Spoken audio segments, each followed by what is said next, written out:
Imagine this. You're walking down a busy city street in the early 1980s, and suddenly you see someone talking into what looks like a brick. Not a smartphone, not a sleek touchscreen.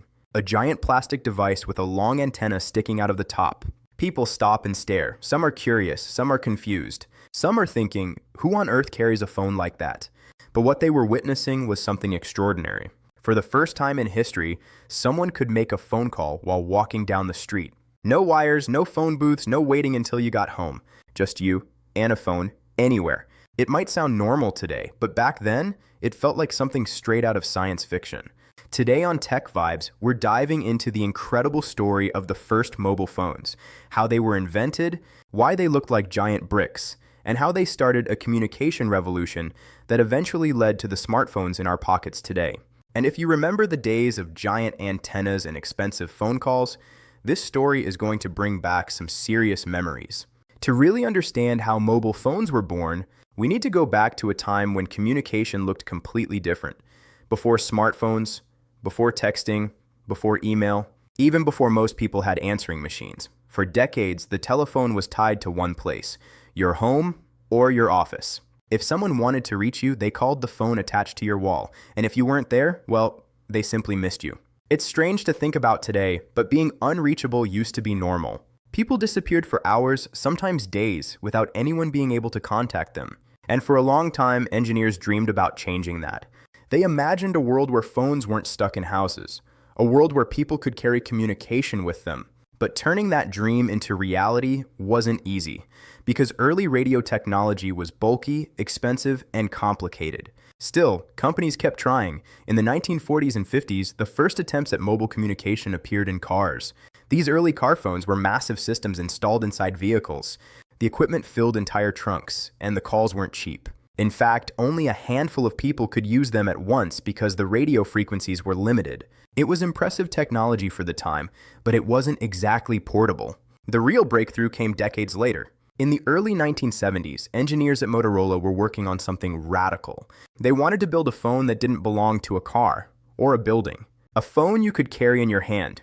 And one man played a key role in making that happen. His name was Martin Cooper.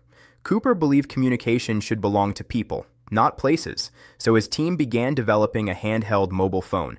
And in 1973, they built the first working prototype. Now, here's where the story gets legendary. On April 3, 1973, Martin Cooper walked out onto the streets of New York City holding this brand new device. It was large, heavy, and honestly, it looked pretty strange, but it worked. Cooper dialed a number, and the person he called happened to be a rival engineer at Bell Labs. When the call connected, Cooper famously said something along the lines of, "I'm calling you from a real handheld portable cell phone."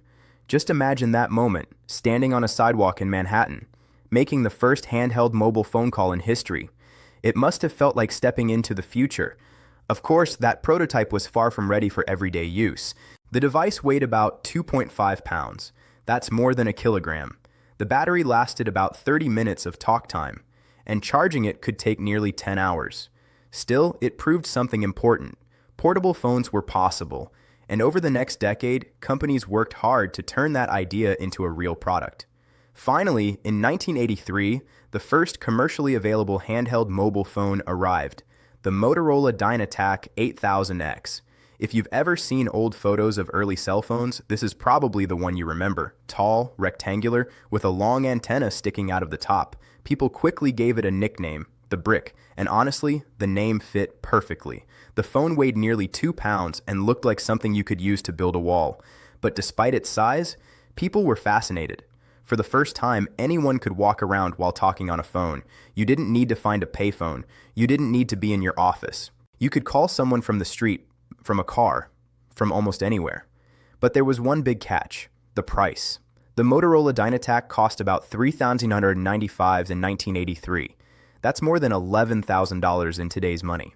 So early mobile phones were mostly used by wealthy professionals, business executives, stockbrokers, corporate leaders, and if you grew up in the 80s, you probably remember seeing these phones in movies.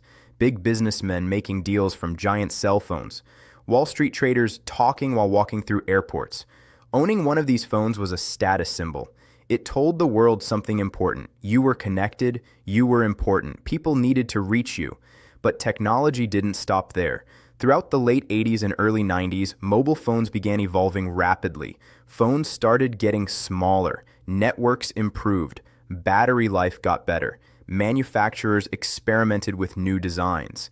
Then came a major milestone in the mid-1990s, digital cellular networks.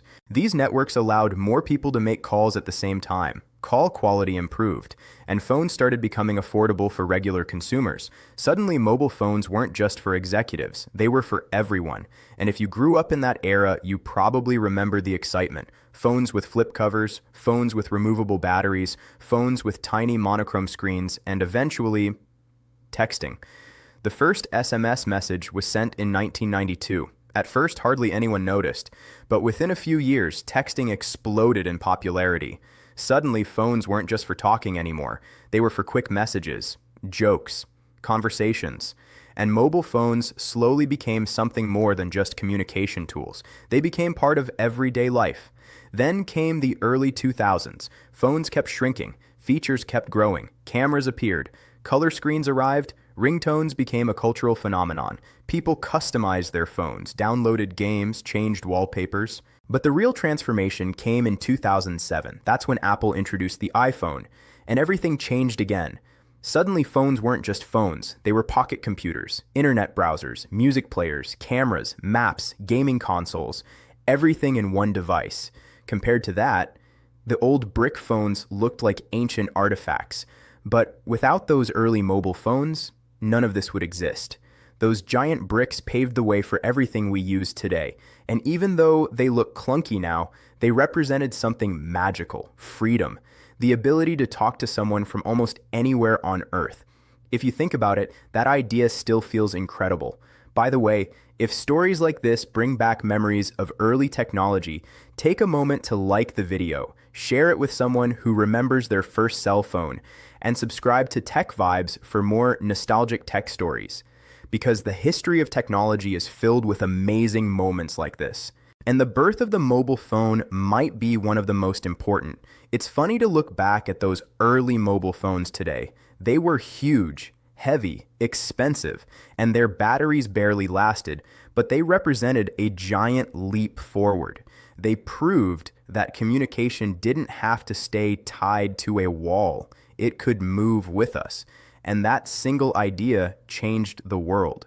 Today, billions of people carry smartphones that are thousands of times more powerful than those first devices.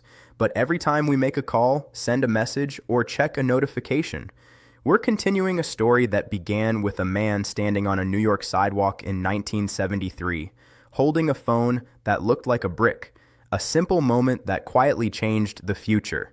So now I want to ask you something. Do you remember the first mobile phone you ever saw or owned? Was it one of those giant brick phones, a flip phone from the 90s, or maybe one of the early Nokia models? Share your memory in the comments. Let's take a trip back in time together.